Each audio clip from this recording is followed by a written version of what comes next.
Hello viewers, Assalamualaikum Pakistan. This is your host Amnadal and you're watching my YouTube channel. Prior the visit of Vladimir Putin to India, हम लोगों ने ये देखा कि बहुत सारी चीज़ें जो है वो डिस्कस की जा रही है. रशियन ऑफिशियल्स की तरफ से एक प्रेस कॉन्फ्रेंस में बहुत सारी बातें जो है वो डिस्कस की गई, जिसके अंदर SU-57 का सोर्स कोड के बारे में बात की गई, फ्री ट्रेड एग्रीमेंट की बात भी की गई. यहाँ पर आज हमारा मोटिव ऑफ कॉन्वर्सेशन होगा फ्री ट्रेड एग्रीमेंट, यानी कि फ्री ट्रेड एग्रीमेंट साइन करेंगे रशिया एंड इंडिया, जिनका ऑलरेडी एक कॉरिडोर है ट्रेड का विच इज $69 बिलियन, जो कि एक ह्यूज अमाउंट है. और उस ह्यूज अमाउंट को बढ़ाया जाने वाला है, 2+2 करने वाले हैं इंडिया एंड रशिया मिलकर. इस चीज से डेफिनेट बात है कि ये चीज तो साबित होती है कि इंडिया और रशिया दोनों मिलकर लॉन्ग टर्म एग्रीमेंट साइन करने वाले हैं. लेकिन इन एग्रीमेंट्स में आखिर क्या चीज जो है वो बहुत ज्यादा इंपॉर्टेंट है. सबसे पहले बात करेंगे भाई, अपनी नेशनल करेंसी के अंदर ट्रेड की जाने वाली है. मजीद इंडियन जो प्रोडक्ट्स हैं उनको रशियन मार्केट मिलने वाली है. एंड ऑल्सो इन्वेस्टर्स के लिए एक नई डोर को ओपन किया जाने वाला है, एक नए गेट को ओपन किया जाने वाला है. ओवरऑल क्या ओपिनियन होगा, क्या कहना चाहेंगे सर? आपको क्या लगता है कि हम पिछले कुछ टाइम से जितनी भी सिचुएशंस को देख रहे हैं उसके अंदर India and Russia are literally coming together? देखें, बहुत बड़ा स्टेप है ये और बहुत बड़ी अचीवमेंट है इंडिया की कि वो फ्री जो है वो ट्रेड्स करने जा रहे हैं, जहां पर टैक्स भी नहीं लगेंगे और अपनी करेंसी भी जो है वो उनकी दूसरे ममालिक में जाएगी. तो मेरे ख्याल से इससे बड़ा स्टेप और दुनिया में कोई नहीं हो सकता कि रशिया जो है वो इंडिया के घर में जाके अपने प्लांट्स लगाएगा और मेड इन इंडिया के जो है वो लोगो लगाएगा. और एक तरह से ये इसी तरह जिस तरह पाकिस्तान और इंडिया की जो है वो ट्रेड में जिस तरह इंडिया को या पाकिस्तान को बेनिफिट मिल सकते हैं ना, तो वही बेनिफिट इंडिया जो है वो जाके रशिया से ले रहा है. और रशिया जो है वो इतना बड़ा जो है वो एक जो है वो एटॉमिक पावर है और इतना बड़ा जो है वो उसके GDP है. तो मेरे ख्याल से एक मुल्क के लिए इससे बड़ी अचीवमेंट क्या हो सकती है? ठीक है, तो हर दिन जो है वो इंडिया कोई ना कोई ऐसा शॉकिंग काम कर रहा है कि जिससे दुनिया को वो शॉक कर रहा है. तो यार मैं कहता हूँ कि बहुत ही जल्द आने वाले वक्तों में शायद 1-2 साल के अंदर इंडिया जो है वो शायद सुपर पावर ना बन जाए. ठीक है सर, बहुत बड़ी जो है वो रेवोल्यूशन इनकी तरफ से, बहुत बड़ी स्टेटमेंट है भाई. इंडिया और Russia free trade agreement sign करने वाले हैं. व्लादिमीर पुतिन 4 और 5 दिसंबर को इंडिया का विजिट करेंगे और कहा यह जा रहा है, रशियन ऑफिशियल जो कि ऑलरेडी इंडिया में आ चुके हैं और बहुत सारी चीज़ों पर बात की जा रही है, प्रेस कॉन्फ्रेंस में वो इस फ्री ट्रेड एग्रीमेंट के बारे में बात करते हैं. आपका क्या लगता है, ये फ्री ट्रेड एग्रीमेंट क्या वाकई में जो है वो एग्जीक्यूट हो पाएगा? क्या कहना चाहेंगे? देखें, इस फ्री ट्रेड एग्रीमेंट में कुछ और लोग भी शामिल होंगे. बिल्कुल. उनमें सरफहरिस्त चाइना है और ईरान है. और इस ट्रेड के थ्रू जो है ईरान जो है ऑयल एंड गैस देगा. और इस फ्री ट्रेड के इसके थ्रू जो उसमें जो पूरी दुनिया में जो करेंसी होगी मेरे ख्याल से युआन की होगी. और युआन के जो इंटरनेशनल ट्रेड, जो इंडिया और रशिया के दरमियान कॉन्वर्सेशन है वो इंडिया और रशिया की नेशनल करेंसी के बारे में है, जो आपकी तरफ से बात की जा रही है. हाँ, वो चीज़ भी अंडर कॉन्वर्सेशन है अकॉर्डिंग टू ब्रिक्स. अगर हम लोग ब्रिक्स की बात करें उसके अंदर चाइना इज इंक्लूडेड. लेकिन ये जो फ्री ट्रेड एग्रीमेंट है ये इंडिया और रशिया के दरमियान साइन किया जाने वाला है ट्रेड के बैलेंस के लिए. जी, ये जो एक फ्री ट्रेड एग्रीमेंट हुई है उससे अल्टीमेटली फ़ायदा इन दो ममालिक को होना ही होना है. और नुकसान जिसका होगा वो अमेरिका का होगा. अमेरिका का ऐसे होगा क्योंकि डॉलर में ट्रेड ना होने से डॉलर की जो करेंसी है वैल्यू है वो रोज़ बरोज़ गिरती जाएगी. इंडिया की करेंसी की वैल्यू कितनी बढ़ेगी और इंडिया और रशिया की करेंसी की वैल्यू बढ़ती जाएगी इसी हिसाब से. और इसमें जो दूसरा फैक्टर है वो युआन का भी है.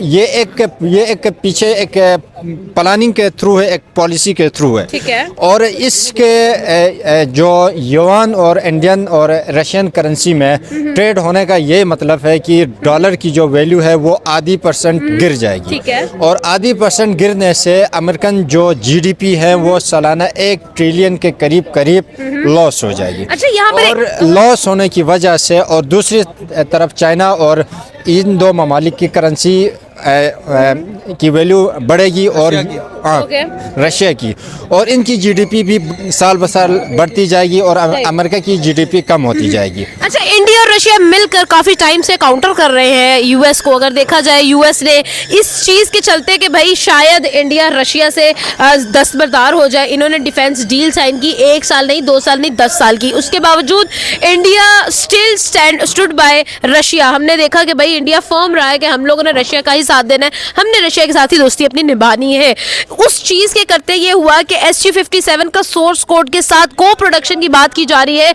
इंडिया के अंदर इंजन्स बनेंगे फाइटर जेट्स के। ये एक बहुत बड़ी बात है। एशिया जैसी कंट्री में ऐसा कुछ होना, ये बहुत एक टैबू समझा जाता था, लेकिन अब ये कुछ सब कुछ जो है वो एग्जिस्टेंस में आ चुका है। जी मैं आपको एक और इस पे बात ऐड कर लूँ। इस पूरी गेम के पीछे जो है मेन जो सेंट्रल प्लेयर है वो चाइना है। इंडिया जो चाइना से डायरेक्ट कंट्रोल नहीं हो पा रहा था, तो चाइना ने रशिया को इस्तेमाल करके ये सब कुछ करा रहा है। और इसका मेन जो मकसद है, मेन ऑब्जेक्टिव है, वो डॉलर का मुकाबला करना है, डॉलर की वैल्यू गिरानी है। मैं कुछ एक इसमें एडिशनल बातें ऐड करूं कि 2040 तक जो है चाइना जो है सुपरसीड करेगा अमेरिका को, यानी सुपर पावर बन जाएगा, सुपर इकोनॉमिकली सुपर पावर बनेगा, नंबर 1 पे आएगा। अगर एक दफ़ा चाइना नंबर 1 पे आ गया तो इसका मतलब है दुनिया की 50% से 70% जो ट्रेड है वो चाइनीज उसमें होगी, और कुछ रशियन में होगी, कुछ उसमें होगी, और माइट भी यूरोपियन जो कंट्रीज है वो अपना ट्रेड डॉलर की बजाय अपनी कंट्री उसमें करेंसी में करें। तो इस सूरत हाल में अमेरिकन GDP को सालाना 2 से 3%, 2 से 3 ट्रिलियन जो है नुकसान होता जाएगा। यानी कि जो लोग ये समझते हैं कि डॉलर में हम कमाते हैं उनका फायदा कोई नहीं रहेगा। और साथ में 2 से 3 ट्रिलियन नुकसान होने का ये मतलब है कि अमेरिका अपने जो इत्तेहादी लोग हैं उसको जो फंडिंग देता है, इंटरनेशनल NGOs को, बिलखुसूस UNDP को जो फंडिंग देता है वो फंडिंग रोक पाएगा। और अपनी मैशियत को सस्टेन करने के लिए अमेरिका को इंस्टीट्यूशन के पास जाना पड़ेगा, उनमें सरफहरिस्त IMF और वर्ल्ड बैंक। और ये इंस्टीट्यूशन अमेरिका से रिफॉर्म्स करवाएंगे। उस रिफॉर्म्स के थ्रू अमेरिका को बहुत बड़े इकोनॉमिकल चैलेंजेस का सामना करना पड़ता है। यूँ जो है अमेरिका में जो एक माशी बहरान का सामना करना पड़ सकता है। उस बहरान के नतीजे में अमेरिका को सरफहरिस्त इसराइल को हथियार देना बंद करने होंगे, और दीगर जो ममालिक को जिस तरह वो एड देता है वो एड देने बंद करने होंगे। अगर एक दफ़ा मुझे एक भाई से सवाल करना है, क्या आपको आने वाले 5-10 सालों में लग रहा है कि इंडिया USA से भी ऊपर निकल जाएगा? जिस तरह ये फ्री ट्रेड हो रही है और उनकी जो है वो करेंसी की इंपॉर्टेंस बढ़ रही है, और वो हर चीज़ के ऊपर मैन्युफैक्चरिंग जो है वो इंडिया में जाके हो रही है, चाहे एलोन मस्क है, चाहे जो है वो रशिया के होंगे। तो इस तरह क्या लगता है आपको? एक और चीज़ मैं इसमें ऐड करूंगी कि आपने कहा कि भाई चाइना इंडिया को काउंटर करने के लिए जो है वो रशिया को इस्तेमाल कर रहा है, लेकिन इंडिया तो काफी देर से डी-डॉलराइजेशन की तरफ जा रहा था। UAE के साथ गोल्ड के अंदर डील हुई, और ये बहुत दूर की बात नहीं है, 2023 की बात कर रही हूँ मैं, जब उन्होंने UAE के साथ गोल्ड के अंदर डील की गई। तो आपको नहीं लगता कि ये चीज तो इंडिया भी चाहता है कि भाई डॉलर की जो एक सुपरमेसी है उसको कम किया जाए? मेरा सवाल का जवाब जी मैं सबसे पहले आपकी जवाब देता हूँ कि उसके लिए देखें, अमेरिका का मुकाबला करने के लिए सबसे पहले उसके इत्तेहादी जैसे लोग अपने साथ मिलाने होंगे। समझ गए? अमेरिका का जो लॉबी है उसमें वेस्टर्न जो लॉबी है, मिडिल ईस्ट में जो लॉबी है, नॉर्थ जो अमेरिकन कंट्रीज में जो लॉबी है, उसकी लॉबी स्ट्रॉन्ग है। तो उस एक के लिए चाइना को जब तक अपने साथ एक स्ट्रॉन्ग लॉबी नहीं बनाई जाती है, चाइना उसका मुकाबला नहीं कर सकता था। तो चाइना के लिए सबसे पहले उसने देखा कि यहाँ पे ईरान था, साथ जो है रशिया है। तो चाइना चूँकि इंडिया को डायरेक्ट इस तरह डील नहीं कर पा रहा था, बहुत सी वजूहात है। तो चाइना को इसमें जो सेंट्रल प्लेयर नज़र आ रहा था वो था रशिया और ईरान के साथ पहले उसने बहुत कोशिश की, ईरान के साथ कुछ नहीं हो सका, क्योंकि इंडिया का इजराइल के साथ बड़े अच्छे ताल्लुकात थे, इंडिया का जो है अमेरिका के साथ बड़े अच्छे ताल्लुकात थे, इसकी वजह से नहीं हो सका। तो चाइना ने दोबारा जो दूसरा पत्ता खेला है वो रशिया के साथ, चूँकि ये अच्छा भी है, चूँकि ईरान के मुकाबले में रशिया काफ़ी स्ट्रॉन्ग भी है, उसकी इकनॉमी भी स्ट्रॉन्ग है, इंटरनेशनल डिप्लोमेसी में भी उसका एक रोल है। तो इस वजह से जो है चाइना की जो पॉलिसी थी डॉलर का मुकाबला करने के लिए, उन्होंने डिफरेंट टैक्टिक्स यूज़ किए हैं, कभी गोल्ड में तो कभी लोकल करेंसी में।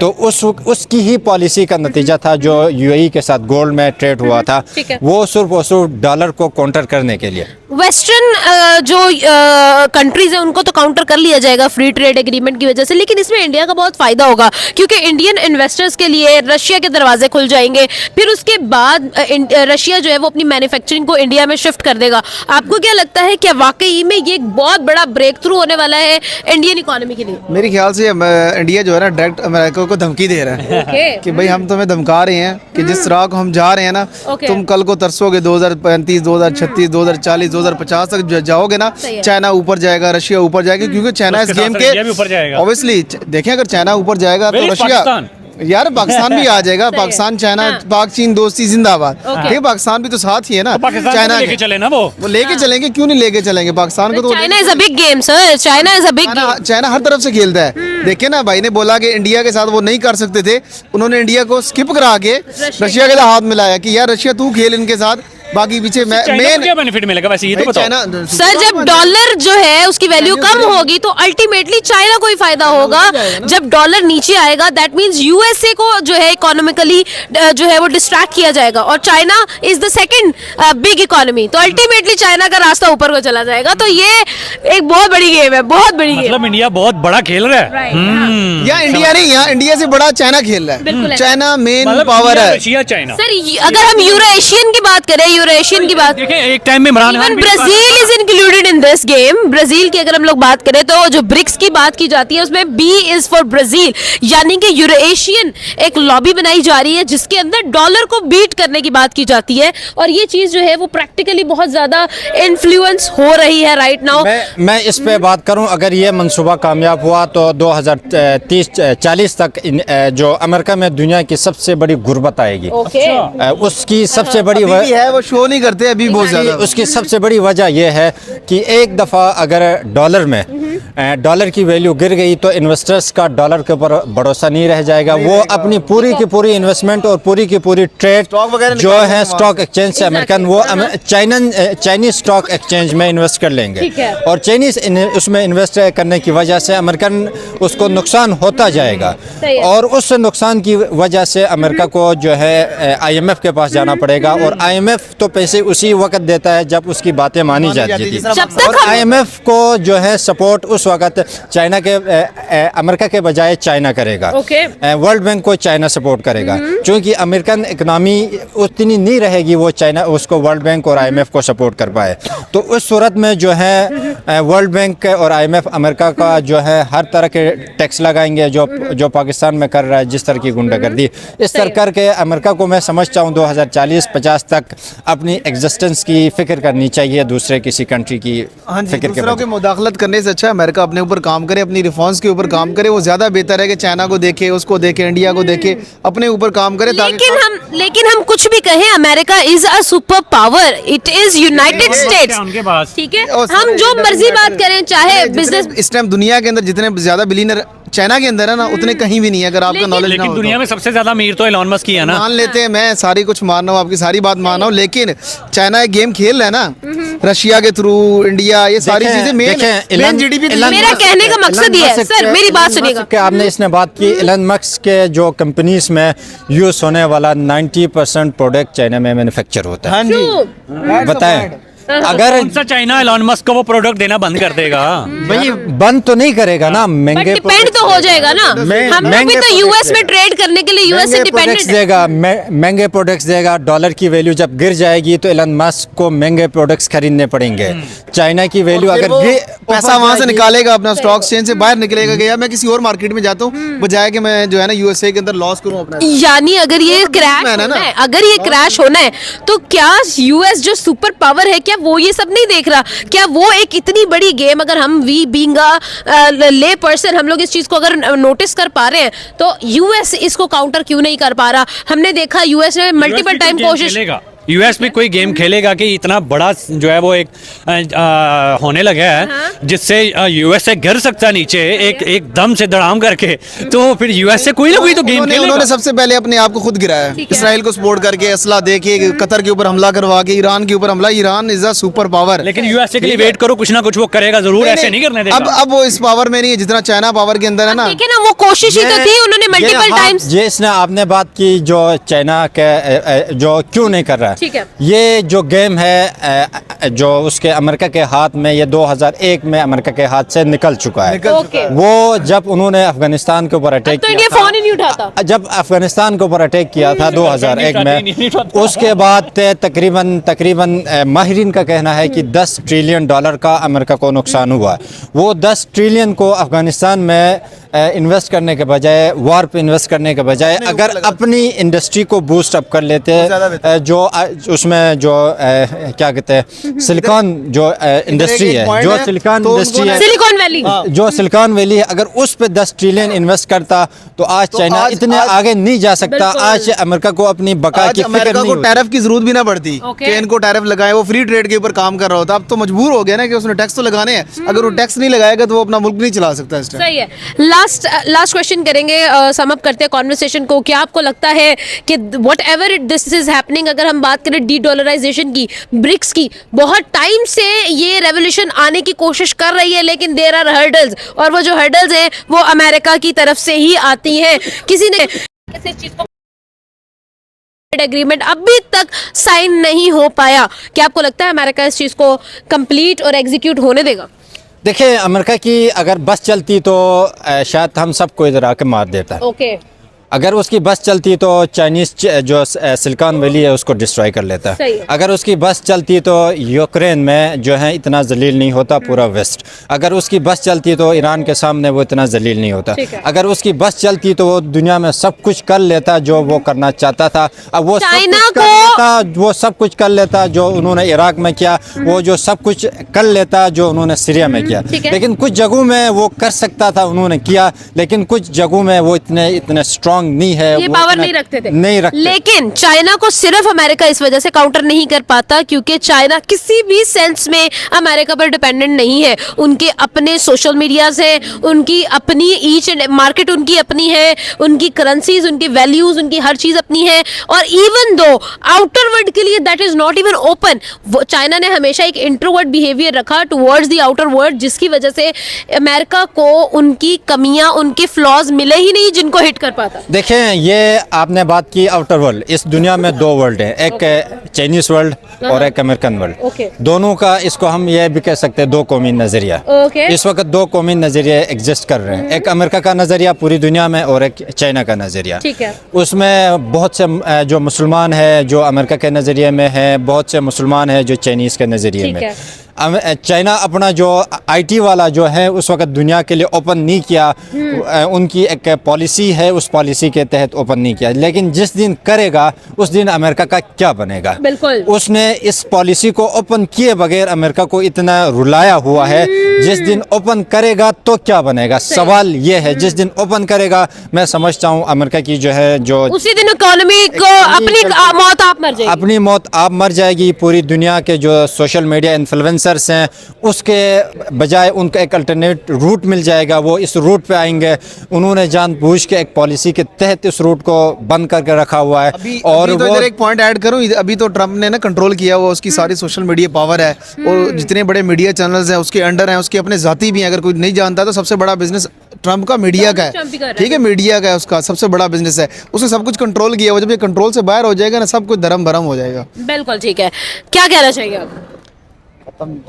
कंक्लूडिंग रिमार्क्स, देखिए, कंक्लूडिंग मैं तो यही कहूँगा कि 2040 तक जो है पूरी दुनिया में, क्योंकि जो चाइना का जो नज़रिया है उसमें सोशलिज़म, चूँकि उनकी मेन इकोनॉमिकल जो सिस्टम है वो सोशलिज़म है, तो एक दफ़ा फिर 2040 तक पूरी दुनिया में एक सोशलिज़म की मूवमेंट उठेगी। जिस तरह आपने देखा एक सोशलिस्ट डेमोक्रेट लंदन, उसका न्यूयॉर्क का ज़ोहरान ममदानी न्यूयॉर्क का मेयर बना। उसके मेयर बनने से पूरी दुनिया के जो सोशलिस्ट लोग हैं, जो कम्युनिस्ट लोग हैं, उनके लिए एक जज्बा उठा है और 2040 में ये जज्बा चाइना की सुपर पावर बनने के बाद होगा और 2040 तक दुनिया में एक और अल्टरनेट सिस्टम आएगा, सोशलिज़म, वो चाइना लीड करेगा।